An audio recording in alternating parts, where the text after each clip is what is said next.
د دې کیسې پیل یو ماشوم څخه کیږي چې په ځمکه پروت وي، ځکه هغه مور او پلار نه لري. قسمت پرې لږ مهربانه شي، هغه یې استاد له ځان سره دلته راوړي، لوی یې کړي او د نینجا خطرناک هنرونه ور زده کړي. خو تر ټولو لویه پوښتنه دا ده چې هماغه استاد چې هر څه یې ور زده کړي وو، ولې بیا په بېرحمۍ سره وواژه. رایزو یوازې 8 کلن وي، خو ژوند یې له هماغه وخته ډېر سخت وي. هره ورځ به یې خطرناکې روزنې تېرولې. د هغه د بدن پر هر ځای د زخمونو نښې وي چې له دې څخه معلومیږي چې هغه څومره دردناک ژوند لري. حتی تګ یې هم باید یوازې د پښو پر ګوتو کړی وای. که به یې پښه ځمکې ته ولګېده، سزا به یې حتمي وه. دا هر څه د نینجا یو پټ سازمان کوي چې هدف یې دا وي چې له ماشومانو نه ښه انسانان نه، بلکې بېرحمه قاتلان جوړ کړي. د دې سازمان مشر کیموچي وي، د رایزو استاد او یو ډېر ظالم انسان وي. د هغه په نظر نینجا هیڅ حق نه لري چې کمزوری وي.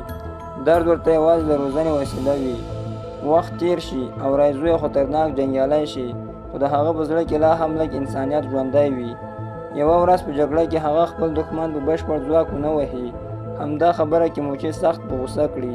هغه رایزو ته سخته سزا ورکړي او ورته وایي که نن شپه ژوندی پاتې شوې، سبا به بیا روزنه کوې. رایزو ژوندی پاتې شي. له دې وروسته کیموچي هغه خپل تر ټولو ځانګړی شاګرد وګرځوي.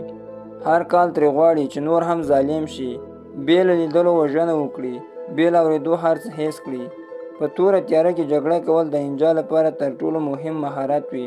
په شروع کې دا ډېر سخت وي، خو د خپلې طبیعي وړتیا له امله رایزو ډېر ژر پیاوړی شي او دښمنان وژني.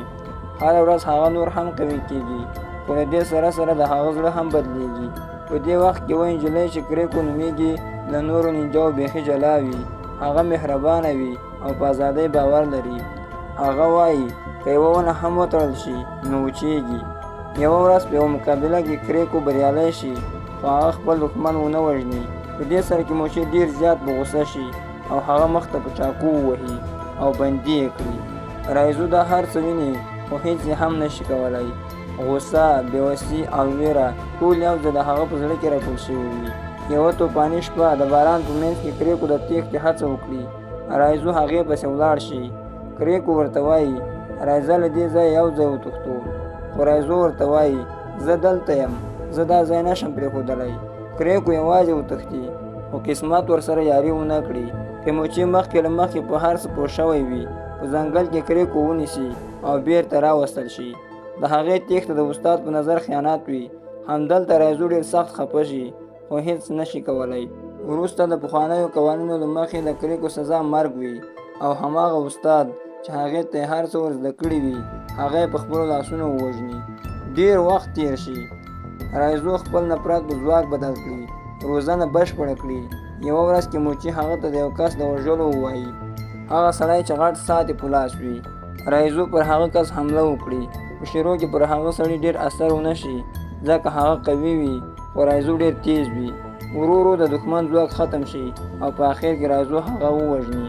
کیموچي خوشحاله شي، خو هغه ته نور هم د وفادارۍ ثبوت پکار وي. هغه رایزو ته ووایي چې دا نجلۍ ووژنه، ځکه د تېښتې هڅه یې کوله. رایزو ته هماغه د کریکو صحنه ور په یاد شي. د هغه انسانیت راویښ شي. په دې وخت کې هغه پر خپل استاد حمله وکړي. اوس هغه شاګرد نه وي، بلکې دښمن شي. نور نینجا پرې برید وکړي. رایزو له ټولو سره سخته جګړه کوي. هغه قوي وي، خو دښمنان پرې ډېر وي. هغه سخت ټپي کړي او بیا له لوړ ځایه وغورځوي. ټول فکر کوي چې هغه مړ ده، خو هغه ژوندی پاتې شي. هغه خپل نوم بدل کړي، کار بدل کړي او پټ شي. هغه ځان نور هم قوي کړي لکه د اوسپنې انسان. خپلې وسلې په خپله جوړوي. ډېر تمرینونه وکړي. همدارنګه هغه پټ معلومات هم راټولوي. د خپل پخواني استاد او سازمان څارنه کوي. یوه ورځ رایزو د جامو مینځلو په ځای کې وي. هلته یوه نجلۍ راشي او هغه ته ووایي چې دا جامې لږ راسره تاو کړه، خو ناڅاپه هغه پرې حمله وکړي. رایزو سخته جګړه ورسره وکړي. د دوکان مالک چې کله راشي او ماشین ته وګوري نو حیران شي. هلته په ماشین کې د جامو پر ځای د نجلۍ مړی وي. رایزو پوه شي چې سازمان ته معلومه شوې چې هغه ژوندی دی. بل لور ته موږ یوه نجلۍ وینو چې مایکا نومیږي. هغه یوه پلټونکې وي او هغه د یو پخواني قتل راز پیدا کړي. هغې ته معلومه شي چې ډېر پخوا د یوې ملکې قتل شوی و او د هغه تر شا د اوجن نینجا ډلې لاس و. هغې دا هم وموندله چې دا نینجا ډله لا هم ژوندۍ ده او مایکا پرېکړه وکړي چې د دې خطرناک سازمان پلټنه وکړي. د نړیوالو ریکارډونو له مخې هغې ته معلومه شي چې د دې ډلې د وژنې قیمت له ډېر وخت راهیسې بدل شوی نه و. تل به یې 100 د سرو زرو ټوټې غوښتې. دا خلک اکثره ماشومان تښتوي او هغوی د واورو په غرونو کې یو پټ مرکز ته وړي. هلته ترې خطرناک قاتلان جوړوي. دا نینجا په تیارو کې حمله کوي لکه سیوری. دوی لومړی د سیمې برېښنا پرې کوي، بیا په بشپړه تیاره کې برید کوي. د دې خبرو په اورېدو سره د هغې مشر اسلو د دې نینجا ډلې سره ډېره علاقه پیدا کړي او خپله یې پلټنه شروع کړي. هغه ته په مسکو کې د خپل ملګري لخوا یو پایل ورسیږي. دا د سړې جګړې د وخت پټ راپور وي. په هغه کې لیکل شوي وي چې سلګونه سیاسي وژنې د یوې ډلې لخوا شوي وي چې نوم یې اوجن و. مایکا سمدستي روسیې ته لاړه شي تر څو د هغه پخواني جاسوس سره وویني چې دا راپور یې لیکلی و. خو د هغه مېرمن ورته ووایي چې مېړه یې 2 کاله مخکې په پټ ډول وژل شوی دی. هغه ورته یو کوچنی بکس ورکړي. په هغه کې څو عکسونه د اوجن ډلې فایلونه او یو اډیو ټیپ وي چې پکې د هغه جاسوس د وژلو صحنه ثبت وي. په هماغه ویډیو کې هغه یو پېژندل شوی مخ وویني، یو جاپانی ځوان. دا خبره مایکا ته معلومه شي چې دا د نینجا ډله د حقیقت د پټولو لپاره خلک وژني. مایکا او د هغې مشر د دې قضیې پلټنه جاري وساتي، خو دوی نه پوهیږي چې هر حرکت یې څارل کیږي. کله چې مایکا کور ته لاړه شي نو احساس وکړي چې د کور شاوخوا یې څارنه روانه ده. هغه د وتلو لپاره خپل سامان تیار کړي، خو ناڅاپه له تیارې څخه یو نینجا راووځي او پرې حمله وکړي. هماغه وخت یو بل کس راشي او د اوسپنې زنځیر ورسره وي، د تورو په مقابل کې یې ونیسي. په دې ډول مایکا وژغورل شي. وروسته دواړه نینجا په تیاره کې جګړه وکړي، خو زنځیر لرونکی نینجا هغه بل نینجا ووژني. وروسته معلومه شي چې دا زنځیر لرونکی کس رایزو دی. هغه پوه شوی وي چې دا ډله په مایکا حمله کوي، ځکه هغې پلټنه کوله. مایکا ورته ووایي چې ته ما مخکې هم لیدلی په سی سی ټي وي کیمرو کې. رایزو هغه خوندي ځای ته بوځي. کله چې نینجا ډله د مایکا کور ته راشي هلته څوک نه وي. رایزو د مایکا د بدن بوی له منځه وړی وي تر څو تعقیب نه شي. بیا رایزو مایکا ته ووایي چې خپل مشر ته زنګ ووهه او د ملاقات وخت ترې واخله. کله چې هغوی د ملاقات ځای ته ورشي رایزو د خطر احساس وکړي. ناڅاپه پوځیان راشي، برېښنایي وسلې په رایزو وکاروي او رایزو ونیسي. مایکا خپل مشر ته وایي چې ولې دې دا کار وکړ. هغه ورته وایي چې دا د لویو خلکو په امر کوم او زه مجبور یم. هغه مایکا ته د څارنې یوه وسیله ورکړي او ورته ووایي چې که خطر وي نو فعاله یې کړه.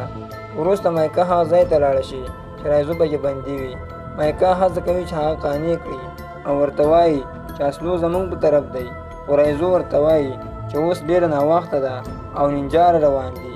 مایکا دا خبره خپل مشر ته وکړي، خو څوک یې خبره نه مني. ناڅاپه توره تیاره شي او نینجا پرې حمله وکړي. ډېره سخته جګړه وشي.